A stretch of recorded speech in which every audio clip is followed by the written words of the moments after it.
Everyone, I'm Dr. Melissa Mondala, also known as Dr. Lifestyle, and I'm so honored and thrilled to be part of this Lifestyle Medicine Week Summit.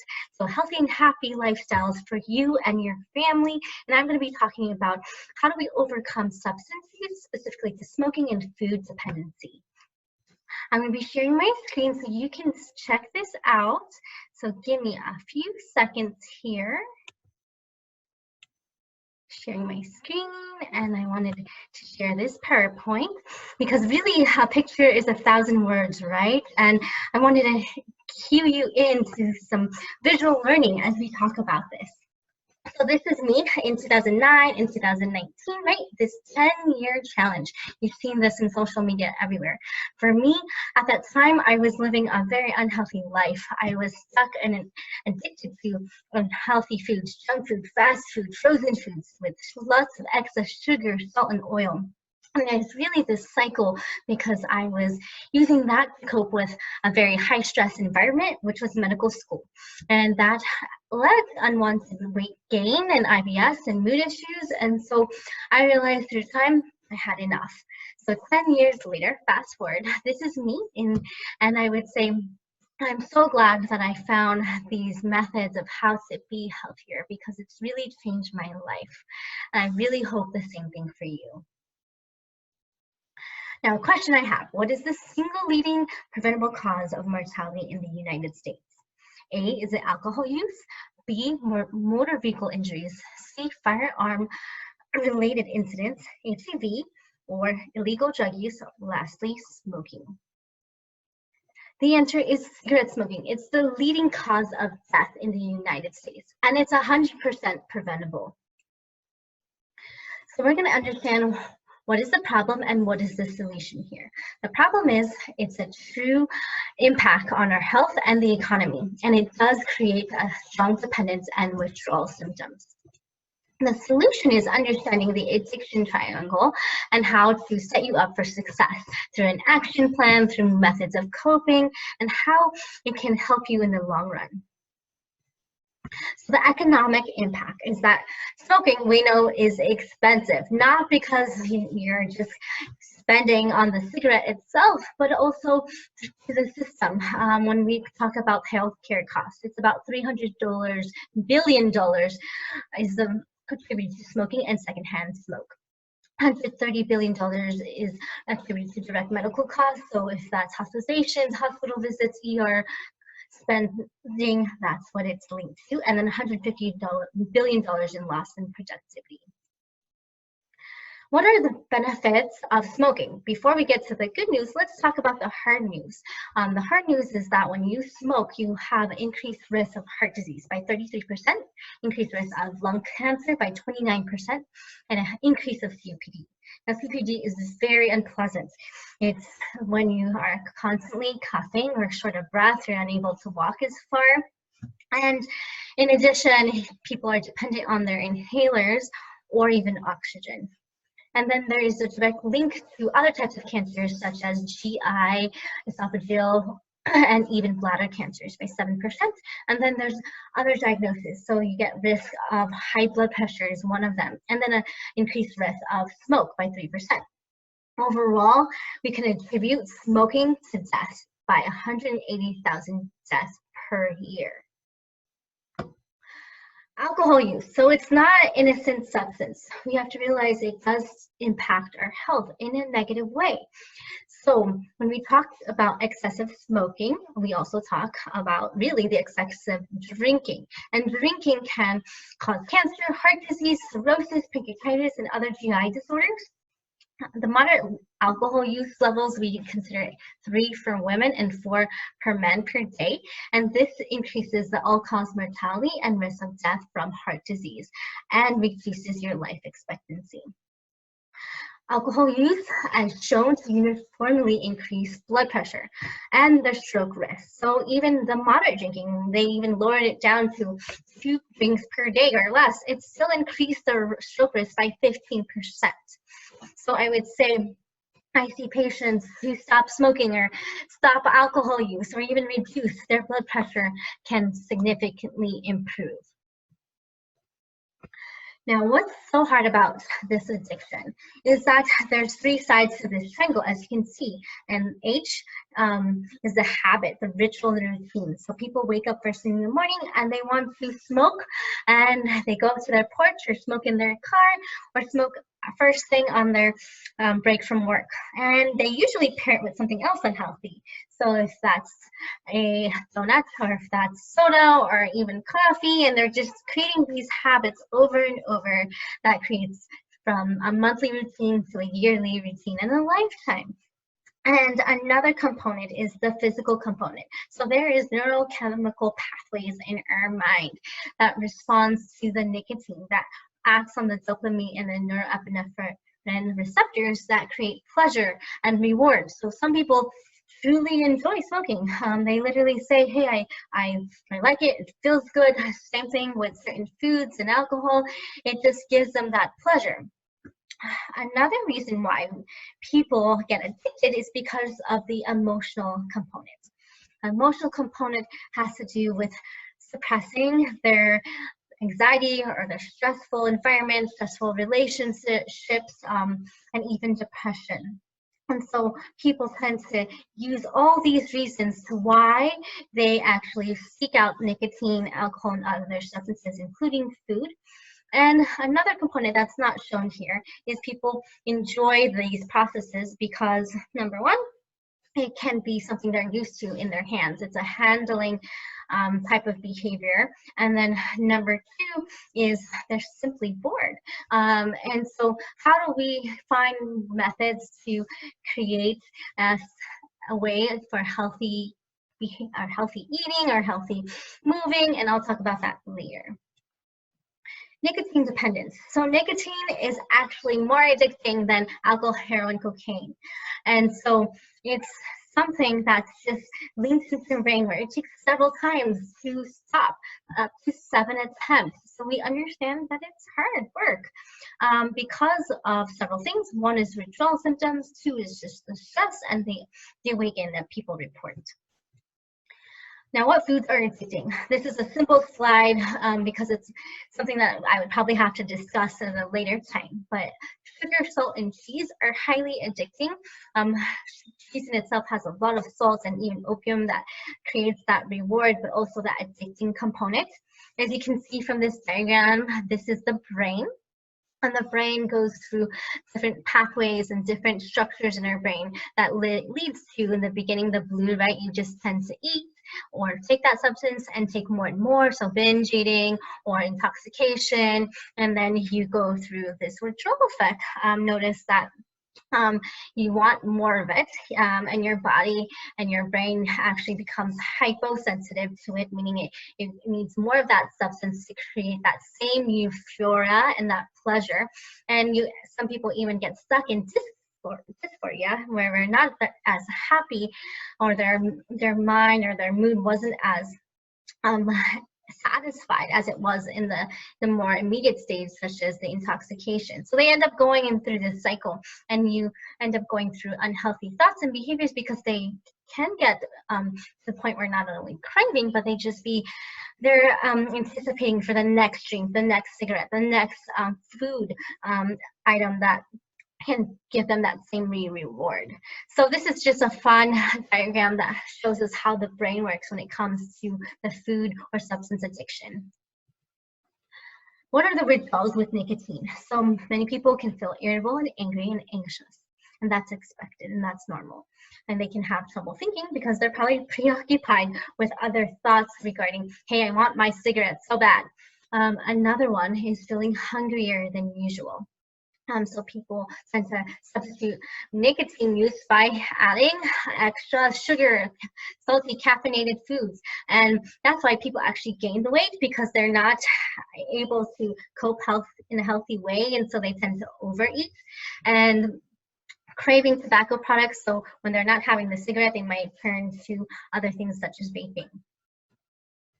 What are the benefits of quitting smoking? So this is awesome for your family and friends and even yourself to understand that after 1 year, your heart attack drops sharply. And after 2 to 5 years, your chance of a stroke can fall about the same as a non-smoker. And now after 5 years of quitting, the chance of cancer of the mouth, the throat, the esophagus, and bladder are cut in half. There are more benefits of quitting, and that's stabilizing your blood sugar levels, which is so helpful in those who are diabetic. They can breathe better, they're not having that excessive cough and mucus. They can be easily enjoying their activities. They can walk farther. Like I said earlier, they're able to engage in other activities with their family and friends, and also know that they're not giving that secondhand smoke exposure. So how can we help and assist this process? Picking up with an action plan. It's always good to have some plan and some goal to work towards, right? It's not something to intimidate you, but it's something to work you towards success.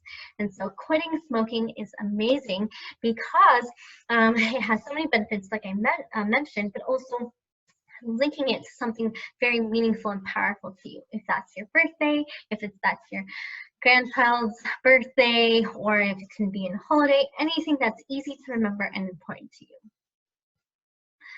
So I wanted to also encourage you, about 7 out of 10 people in the US reported that they wanted to quit completely.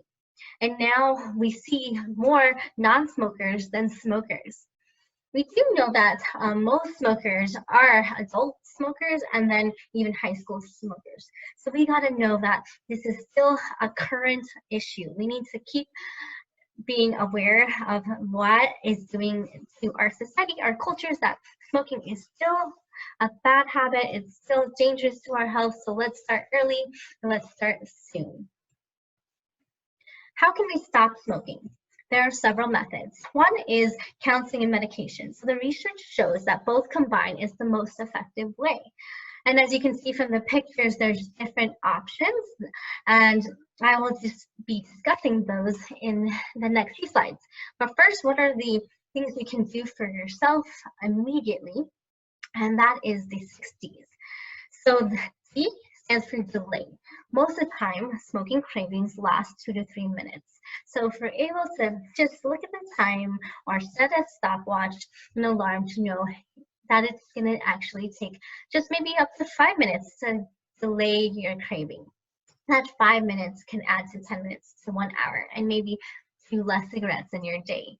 Another thing is, if you get through a few minutes, usually the next urge will be less and less. Now, the next thing is deep breath. So when you take slow, deep breaths, it's a great relaxation technique to engage your sympathetic system in a way where you're slowing it down and then stimulating your parasympathetic. So inhale slowly through your nose, hold it, and then exhale through your mouth. And that's a long exhale to relax you. Do this about 10 times. While you're delaying and taking deep breaths, it's important to drink water throughout the day, but especially first thing in the morning. This can suppress your urge for smoking, and you want to drink at least 8 glasses and up to 3 liters of water. D is do something else. So that's another G that reminds us to substitute an unhealthy practice to something healthier, maybe something creative, something that you also enjoy to get rid of that funk or that boredom, is to maybe find a craft or an activity, a project, and it can be gardening. You know you, and find something new that is different than that unhealthy habit. Another thing is discuss with a friend. So it's so important to partner up with a family member or someone you trust, someone who's not having the same struggles with smoking or alcohol use, or in those social settings that actually turn you towards those unhealthy behaviors, but somewhere in that sacred space where you can share your thoughts, your feelings of overwhelmingness, your thoughts of even the desire to quit. So that can really help you become smoke-free. And also remember, you want to create a smoke-free zone. What does that mean? That means most people may smoke at their work, or they may smoke in their car or at the front porch. And you can slowly create these smoke-free zones by saying, you know what, I'm not going to smoke anymore in my car. I'm not going to smoke in my house. And then slowly, when you're ready, you can say, you know what, I'm not going to smoke at work anymore, or during that one break, I'm going to take a walk. So finding other methods that can really create a smoke-free zone, and telling a friend that what you're doing can really help. The next C is divine power. And there are people who practice spirituality or faith or some type of religion, and this is so important. And we see this in Alcohol Anonymous and other support groups, that really it's so powerful when we can really unburden this struggle, these addictions, and break free from them when we surrender it to something greater than ourselves. And that's what I do with daily life, right? That's how we cope with stress. That's how we deal with even diseases or addictions. Methods. So methods for smoking is having some type of nicotine. Sometimes we need that nicotine because it's highly addictive, and that's okay. We can use several paths, and those products are going to be the over-the-counter patch, gum, or lozenges. There are some prescription-based ones, which are nasal sprays or inhalers, and you can still get your patch or gum or nicotine with your doctor. So speak to them and find ways where you can partner up with them. Other non-nicotine medications are bupropion and varenicline. The nicotine patch is amazing because why? You know that it's continuous. So you want something in your system to get ahead of those cravings, and then you're able to keep that level of nicotine at maintenance. You won't likely not to get that cigarette. And then slowly you can taper down the patch as you stop wanting those cravings. And what are the contraindications? Usually it's people who have sensitivities to adhesive of the patch. So if it's tape, they really get that skin irritation. But really what I would not advise is putting the patch on your chest, because it can cause angina, which is chest pain. You don't want to put it next to your heart. It can raise your blood pressure. You want to put it right here on your shoulder or your arm, or even your back somewhere, if you want to cover your clothing. I had one patient who wanted to be reminded about the patch. So they actually put it on their wrist right here, because it was something empowering. When they ever reached for the cigarette, they said, you know what, I have nicotine, it's right here. And they could see it and visualize that. Another side effect to the nicotine patch is that it can cause some sleep disturbance. You want to use it first thing in the morning rather right before bed or in the middle of the day. And then it causes some GI upset. So some people complain of nausea. Nicotine patch can be dosed in 3 ways: 7, 14, and 21. 1 cigarette is equal to 1 milligram. And you want to count the number of cigarettes you currently use, and if you fall into any of these categories, that's the patch you use. If you are somewhere in between, I say use a little bit higher patch, because that allows you to have nicotine in your body. You don't want to underdose yourself in the nicotine, because your body probably needs that nicotine. Like I said, nicotine is very, very addicting, and you want that nicotine in your body in a safe way through the patch, so that you're not getting the unhealthy cigarette, which contains hundreds and thousands of chemicals because of the combustion process. And we want to just have the nicotine itself to support you. What are the replacement methods? Through gum and lozenges. That means it's on demand. So whenever you just couldn't get over that craving, that's okay. You have a gum or lozenges to put in your mouth. It gives that oral gratification, and you can use it as much as you want throughout the day. What are some contraindications to this? If you have gum, you want to avoid it because it can get stuck in your dentures. And then also know some people don't want to use this. It may be very annoying, because if you have TMJ pain, so any type of jaw issues, it can irritate you. If you have a sore mouth or ulcers, then you don't want that. It can also cause hiccups and GI upset. What are the dosing for gum and lozenges? It usually comes in 1, 2, and 4 milligram dosing. And again, remember that this is something that you can use often and have no shame in it.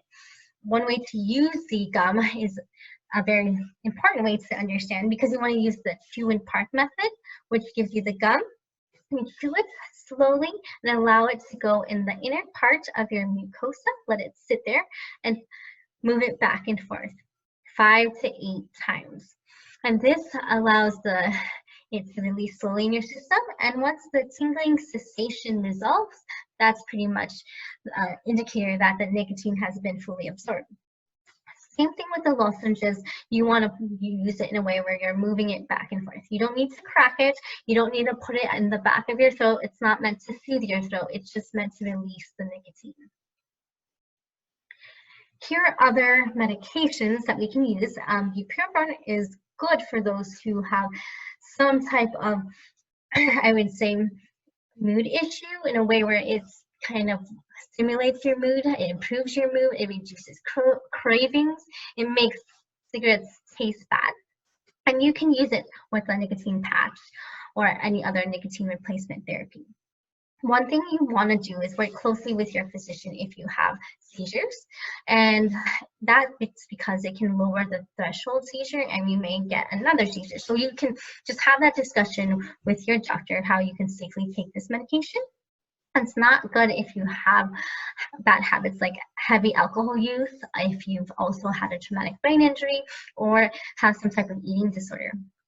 I would say for the adverse effects is that you can have insomnia because it's stimulating. You want to use it first thing in the morning, not at the end of your day. It can cause dry mouth, jitteriness, or GI upset. And it can worsen anxiety or bipolar. Chantix, also known as varenicline, is good to use, especially before your quit date, because it's one of the most efficacious medications out there, and it can reduce your cravings and make tobacco less pleasurable. So that's the extra bonus, right? When we thought tobacco and the cigarette is something we enjoyed, we can help the process by taking the medications where you don't crave it as much and you won't enjoy that process and get that same reward. This slide also shows that you can't use it with NRTs, so nicotine replacement therapy.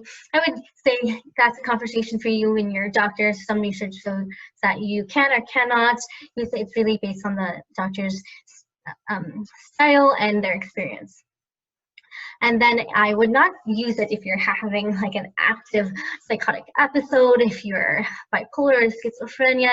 Like, I would really talk to your psychiatrist and your primary care doctor during these times. Another adverse effect from Chantix to be aware of, that it can have some GI upset side effects. You can get vivid dreams, headache, insomnia, and can uncover anger and mood disorders. So once again, your partners are going to be your doctors and then even your counselors, because sometimes when you're stopping these bad habits, most of the time we get frustrated and we don't realize, you know what, is it the medication or is it because I've already had unhealthy habits or thoughts and I just don't know how to deal with my stress? Here's the good news about smoking. The withdrawal symptoms are just highest in the first 3 to 5 days, and it can stop after a week. And then it takes about 4 to 6 weeks for your brain to reset. So I was talking earlier about the chemicals in your brain and all the pathways. And so sometimes you have an abundance of these neuroepinephrine, dopamine, neurotransmitters, and all of that gets to reset, and that helps you overcome your addiction after a month. 3 months after, you really can say you're probably less likely from smoking again. So try this over and over. This is a process when it comes to smoking, alcohol, or food substance. When you're talking about healthy behaviors, you also need to remember that you want to fill your plate, fill your day with healthy nutrients from fruits, vegetables, beans, nuts, and seeds. As you can see here, it's a variety of colors with all these phytonutrients, so nutrients from plants that can really give you antioxidants and minerals and fiber, things that bring down the inflammation. And all these foods are excellent.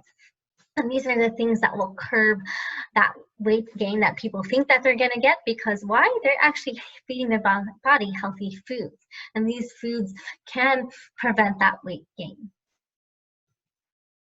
All right, we're all done. I truly love this topic of lifestyle, but also smoking cessation and food addiction.